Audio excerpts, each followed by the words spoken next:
South Africa has a population of 3 million whites, 15 million blacks, 1 million coloreds, and 500,000 Asiatics.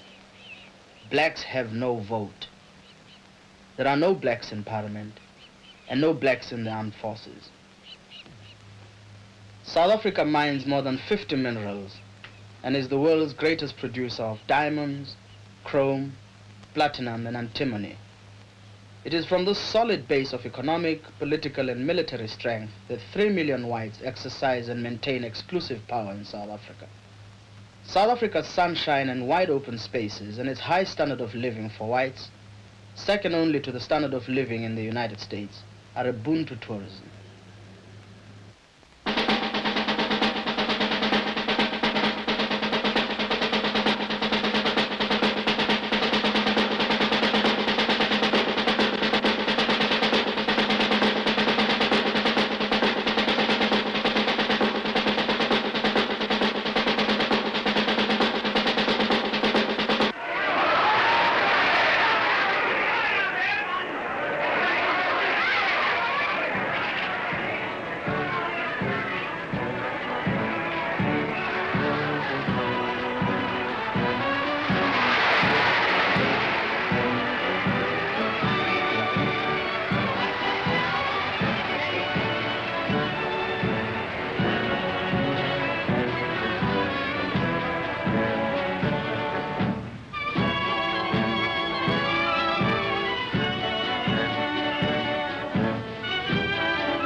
This is a black township adjoining Johannesburg.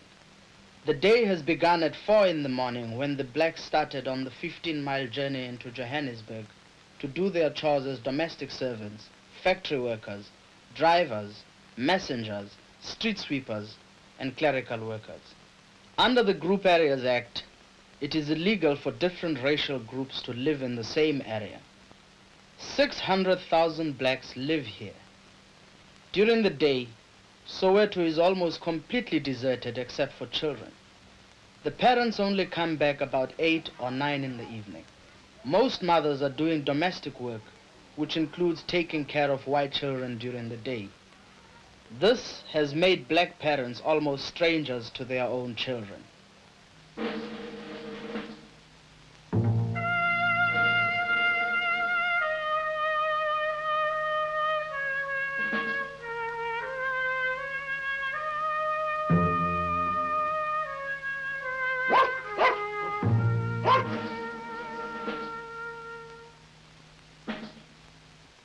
50% of the black children born in South Africa die before the age of 5.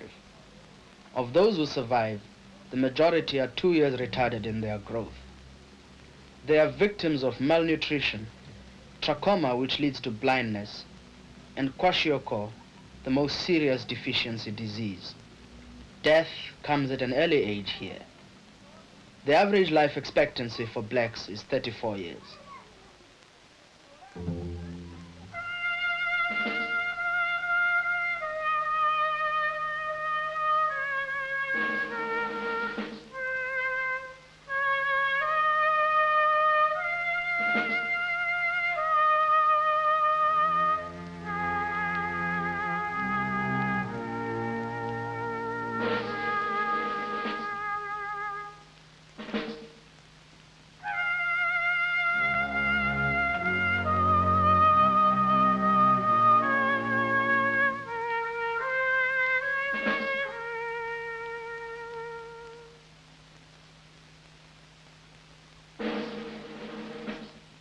Some of these slums were condemned as long ago as the early 30s as being unfit for human habitation, but they linger on with their pollution and poverty.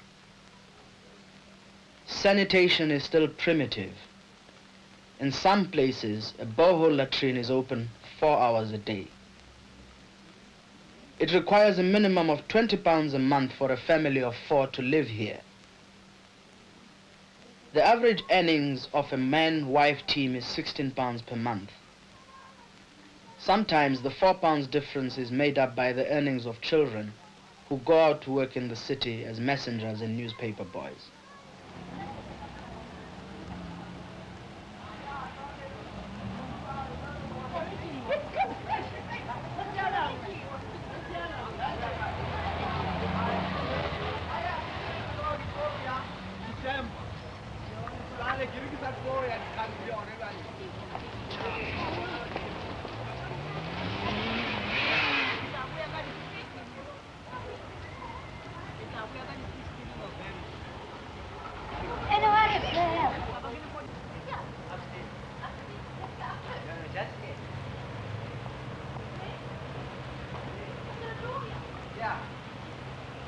Some children earn a few pennies in the marketplace.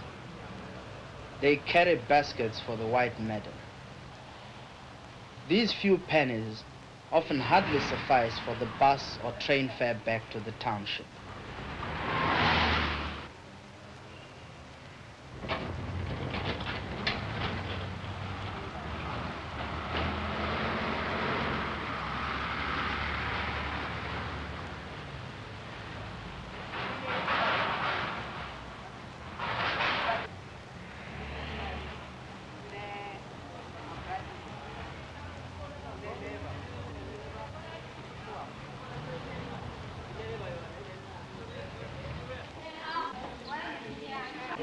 There is free education for all children, except for blacks. 92% of those who attend school are forced to leave by the time they are 13 years old. More than 15% never go to school at all. On education, the government spends £73 on every white child per year and £7 on every black child per year. There are about 60 black pupils per teacher. The black teacher earns less than half a white teacher with the same qualifications. There is free school feeding for all children, except for blacks. A school feeding scheme was extended to cover black children in the late 40s. After a brief run, the scheme was dropped because members of parliament complained that too many black children flocked to school, not to learn, but just to eat. A mug of soup and a slice of bread. The late Prime Minister, Dr. Verwoerd, said that education must train and teach people in accordance with their opportunities in life. In terms of the government's plan for South Africa, he said, there is no place for the Bantu in the European community above the level of certain forms of labor. This is the library of a black high school. The blacks must pay for their own books. For whites, conditions are different.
This is the servants' quarters in the same house. The woman's wages are £4 a month. This man is here illegally. He is not allowed to live with his wife, as this is a white area. Only the wife is permitted to live here as a domestic servant to serve the needs of her white employers. Police conduct periodic searches in the suburbs to sniff out those husbands who have sneaked into the white backyards for the night with their wives. Arrest means a fine of £5 and/or a term of imprisonment. The late Dr. Verwoerd once said, "Black children must never be allowed to look on the green pastures where they will never graze."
There are hardly any restaurants in Johannesburg with its 1 million inhabitants where blacks can be served. As a result, most blacks spend their lunch hours sitting on the sidewalk, eating, resting, or just whiling away the time. Park benches are for whites only. No blacks are allowed to sit inside the parks.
The pass laws are the most effective form of controlling the movement of the blacks and are the basis of the cheap labor system which operates in South Africa. Every black person over the age of 16 must carry a passbook showing work status, tribal origin, police record, and tax receipt. It must be produced on demand.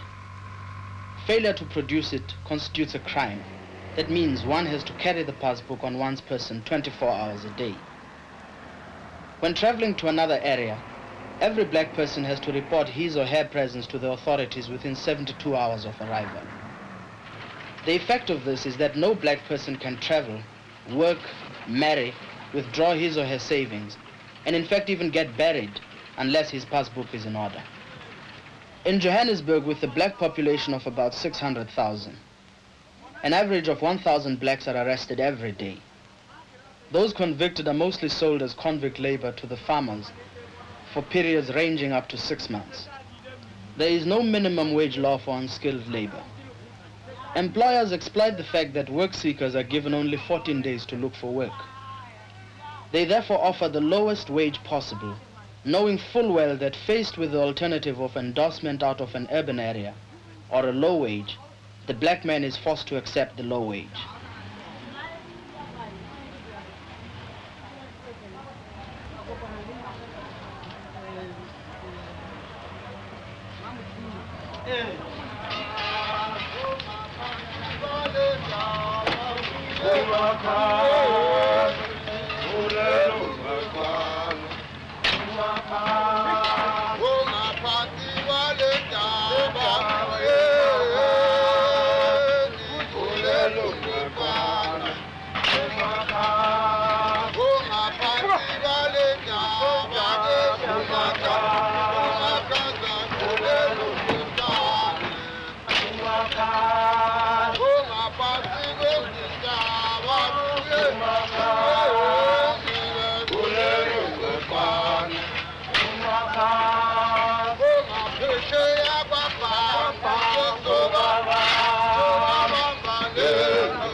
All blacks are temporary sojourners in the urban areas.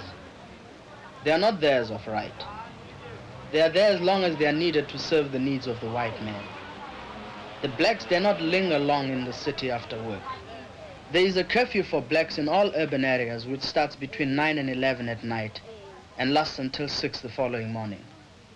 During the curfew period, all blacks are liable to arrest unless they carry a special pass from an employer stating the reason for their presence in the white area. Therefore, at the end of the day, they must make their long way back to the black township.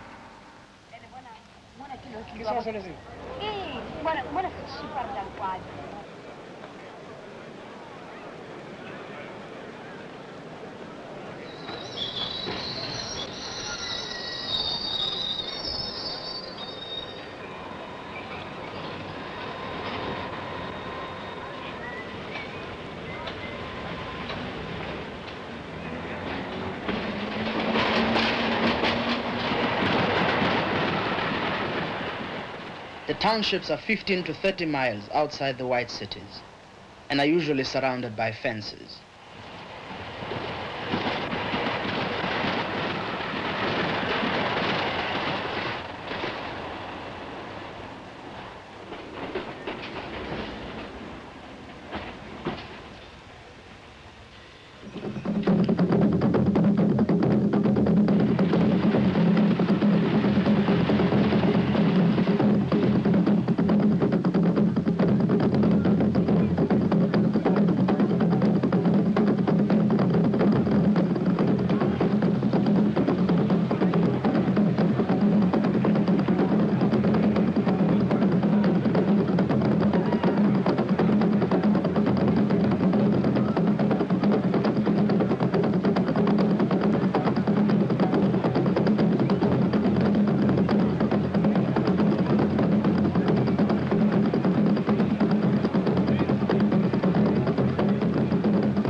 The Group Areas Act has in the past forced blacks and Indians out of their homes, which have been newly classified as areas for whites only. Here in Cape Town, it is happening today to the colored population.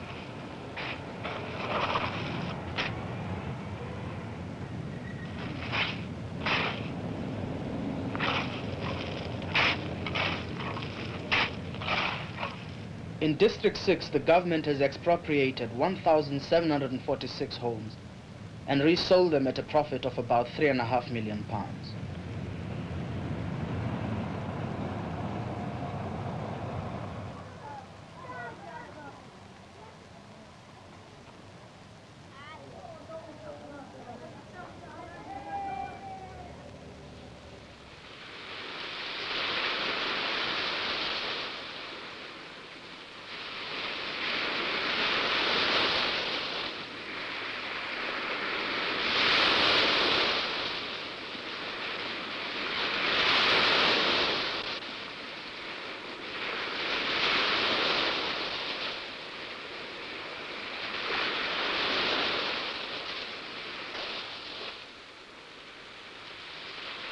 Durban is a flourishing center for white tourism. It is also the center of the Indian population.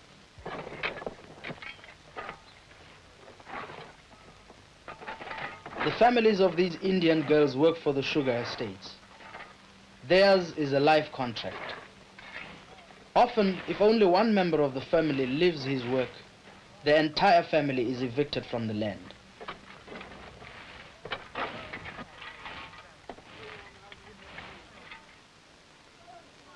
The Group Areas Act has forced Indians to leave their former homes. They call this place Tin Town.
These families are workers on the white man's farm. The wages are paid partly in kind, half a bag of corn, and partly in cash, 15 shillings per month. For payment, the children are allowed to pick the damaged fruit for themselves. These are the fruits, pawpaws, mangoes, and oranges, which make the after-dinner desserts of the Western world. The wages are so bad that most men are forced to take industrial jobs in the cities and on the mines. Therefore, those left on the farm are mostly old men, women, and children. These families live as squatters on the white farm and have to pay a squatter's tax.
South Africa produces over 73% of the gold supply of the so-called free world. The 1965 output was 373 million pounds.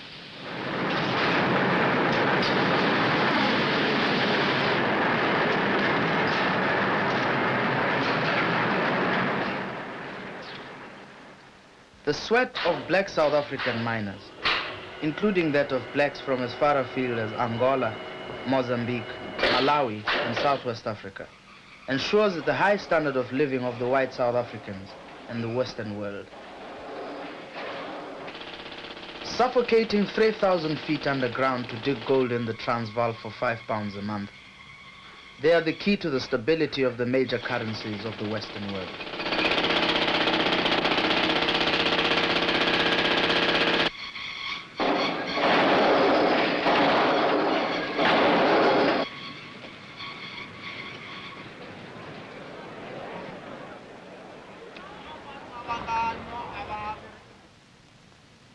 These men are being trained to be boss boys. As boss boys, each one will be in charge of 10 black miners. The miners' contracts are for periods of 12 to 18 months, renewable until such time as the ravages of consumption and crisis make them unproductive for the gold mines. As migrant labor, they have no contact with their wives or with any woman whatsoever for periods of up to 12 months.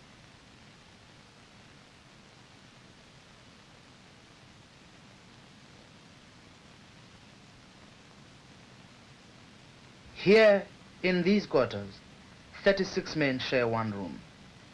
Their bunks are made of concrete.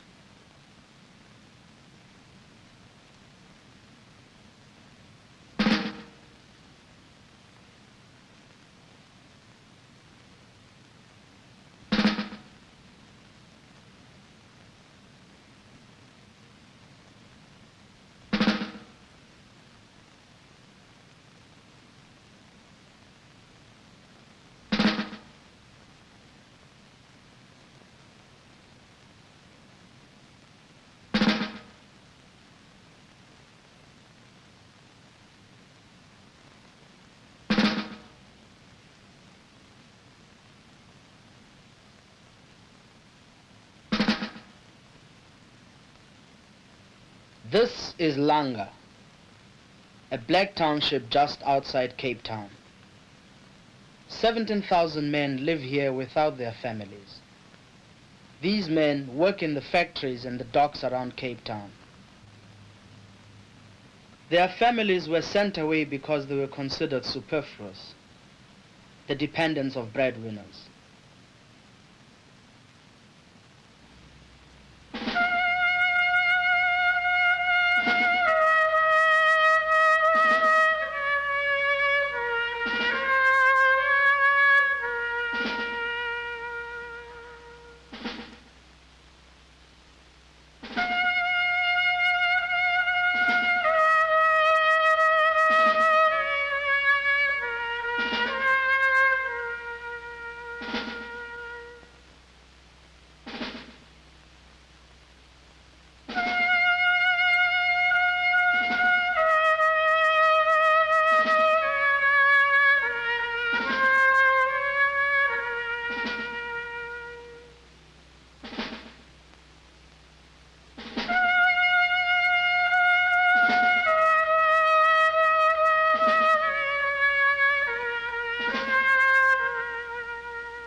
More hostels, which will house only black workers who are not permitted to live with their families, are being built in Soweto, with the purpose of getting rid of the superfluous family dependence. Most superfluous persons are transported to the homelands. This is done to make black workers a transient labor force. 87% of South Africa's land area is reserved for whites. The remaining 13% is designated as black homelands, Bantustans or reserves. Even this 13% has not yet been made available by the government. Here, the black population is supposed to live off the land.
The might of white South Africa is preserved with these weapons, supplied by the Western world. Here is a French Super Frelon helicopter and a Mirage fighter jet.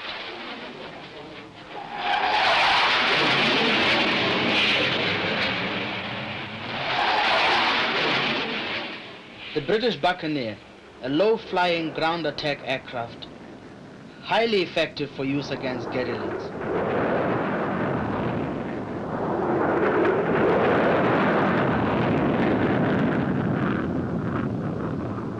The Impala, manufactured in South Africa on license from Italy, equipped with British Rolls-Royce engines.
South Africa denies that she holds any political prisoners except for Robert Mangaliso Sobukwe, president of the Pan Africanist Congress.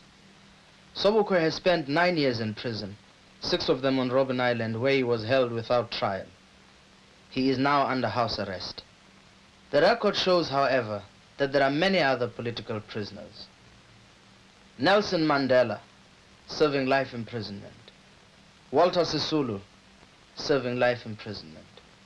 Abram Fisher, serving life imprisonment.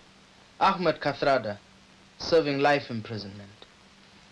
Over 10,000 are now in prison for political crimes, while unknown numbers languish in secret detention without trial in South African prisons.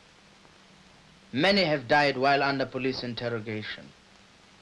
Scores have already been hanged. Bheka Phansi Vulindlela, sentenced to death. Sadunge Vulindlela, sentenced to death. Patsalo Xhoko, sentenced to death. Mtalatala Xhoko, sentenced to death. Ngolosi Damane, sentenced to death. Light Matrigani, sentenced to death.